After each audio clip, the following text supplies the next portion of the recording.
You ask Tiger to calculate. This deals with finding the midpoint between 2 points. The midpoint between the 2 points is negative 23.5, 3.5. Let's solve it step by step. Plot the 2 points and calculate the midpoint using the formula. The coordinates of point 1 are, x1 equals 15, y1 equals negative 67. The coordinates of point 2 are, x2 equals negative 62, y2 equals 74.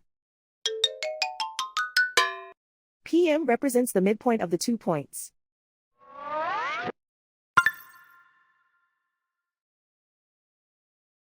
Use the x values in the midpoint formula to find the midpoints x.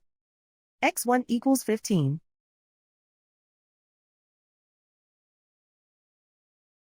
x2 equals negative 62. Simplify the arithmetic.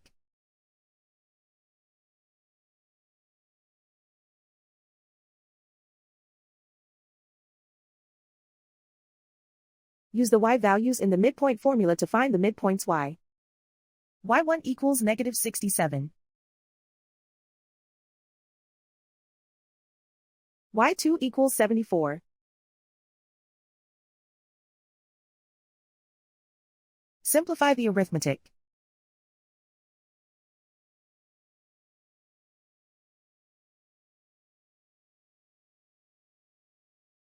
And so, the midpoint is negative 23.5, 3.5.